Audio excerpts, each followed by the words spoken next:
There we go. Yes, there we go. I've been doing this for a year now and I still can't unmute myself. Thank you very much, Bill. That was very good. Yes, my 7 minutes. I'll crack straight on. I was thinking about what to talk about and I came up with this idea of the next step. And I thought I might talk about the next step, for the British economy and what's going to happen next. But to be honest, I think that's a little bit above my pay grade. And well, it's a bit boring anyway, isn't it? And frankly, I don't think anyone really knows what's going to happen next. So rather than waffle on about that, what I am going to waffle on about is I'm going to tell you a little story about someone in business who is taking that next step and how I was able to help them. So I've sort of changed the name to protect the innocent here, but this is a real example, Patrick the Plumber. So this is a chap who, excuse me, he's in his late 20s and he is a gas fitter. He'd done an apprenticeship and he worked for quite a large company, for Valent, for several years. He liked the work and he's pretty good at it, but he was just kind of on a fixed salary. The company didn't really look after him very well. He didn't really love working for them and he was a bit fed up. He sort of felt like he was just going through the motions.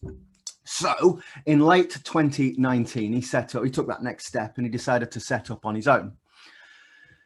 So he set up on his own. He used his savings. His dad gave him a little bit of money. He bought himself a van, got all the tools that he needed, ready to go, ready to start his business, to hell with Valent. And then he realized how little he knew. So he knew all about fitting boilers, but he didn't know anything about marketing, didn't know anything about bookkeeping, about that sort of aftercare that goes with the customers. Valent used to take care of all of that. And so even though he was a great gas fitter, he had so much to learn. But Patrick's, he's quite a smart cookie and he quickly got the hang of things. And, he made the odd mistake here and there, but basically he made a success of it. In fact, he made such a success of it that it grew and grew and grew. One very positive thing that he did was he joined BNI. So the referrals started flooding in and the business was flying. Even the pandemic didn't really put much of a dent in it. It was the business was growing really well. So now Patrick's got a new problem. He's a victim of his own success. So he's busy all day. He's working all day. He's getting home late. After he puts the kids to bed, then he's got to sit down with his computer, do all the invoicing. Oh God, he forgot to ring back that woman who left him a message this morning. She's not going to be happy. It's just all getting on top of him. It's really stressing him out. So he's gone from being a successful new business owner to just being completely stressed out. And he occasionally wishes he'd just stuck working for Valent. But let's not get carried away. So what's the next step for Patrick the Plumber? The next step has got to be expansion. He's not coping where he is at the moment. He's definitely not going to go back to working for Valent. So he needs to expand. So what he wants to do is hire a virtual assistant, take care of the bookkeeping, follow up care calls. It's that really important stuff that just keeps getting put to the bottom of his pile. He wants to employ an assistant, another fitter, so that he can manage the work that's pouring in from his BNI colleagues. But the problem is he's got too much work for him to manage, but is there really enough work for two people? He's really scared that if he takes someone on, there's a really big risk. He knows who he wants to hire. He's got an old colleague from when he worked for Valent, but he's got absolutely no idea how to sort that out, how to become an employer. So he needs some help with that. He's also going to need some more tools for his new guy, probably a second vehicle. Suddenly this expansion's looking really complicated. And when I say complicated, ladies and gentlemen, what I really mean is expensive. So what he really needs is some cash to fund that short-term expansion in order to facilitate that long-term business growth. And so that's where I can help. So, we talk about startup loans a lot. Patrick started his business 18 months ago, but he still qualifies for a startup loan because he's been trading for less than 2 years. He can borrow up to £25,000. The interest rate's fixed at 6%. It's a nice low interest rate. And he needs a business plan and a cash flow forecast. You need those to get the loan. But also it's a really important process for him to go through to understand that this will work, that this is not a daft idea and it's financially viable. And this is really where I add value. So the first thing we look at are what are those initial growth costs. So he needs to buy some tools.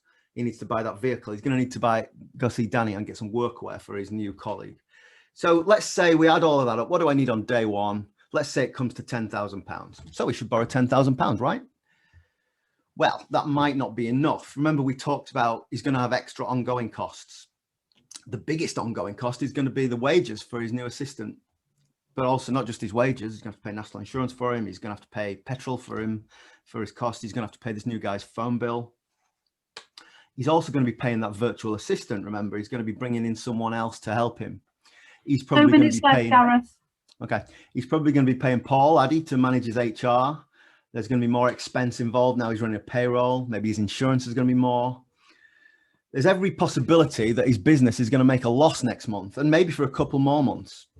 It might take a little while before his business grows enough to start to cover those extra costs and make a profit again. And so that's why we go through this cash flow forecasting process. It'll highlight that, and it'll give him a rough idea of what the cash gap is until the profit returns. And that gives us a really good picture on how to remove the stress and enable him to borrow enough money to grow to where he wants to be. So that part of the process it's essential for getting a loan. They won't lend you the money unless you've done it, but it's also essential for the borrower so that they get that peace of mind and they know that they can afford this and it's a good move. So Patrick, the real version of Patrick, we've got him a loan. We actually ended up borrowing £18,000 and he's now in the process of growing his business. He's taken on that member of staff. And yes, he made a loss last month, but that's okay. That's part of the plan. He'll be making a profit within 4 months and he goes onwards and upwards to the next step. Okay, so just very, very briefly on the wider economy. I think as we see the world return to normal, we're probably going to see some different sectors suffering as the furlough unwinds. But there are going to be some government schemes to help, and I'm happy to talk to anyone about that. It's a bit too much to talk about now. I haven't got time. 30 seconds, we can talk about that. Thanks, Pauline. Referrals, right. So bread and butter referrals. This is what I've just been talking about. So brand new businesses, the guy who's leaving Valent to set up on his own, that's still a great referral for me. But really this idea of the next step. So once you've made a success of that and you're thinking, right, well, now what? How do I get to that next level? How do I take someone on and really move it up to the next level? I'd love to talk to people like that. I can really help them. Cream referrals, in my 45 seconds, I talked about property, commercial property. So people are buying commercial property. That is an excellent referral to me. Thank you all very much for listening.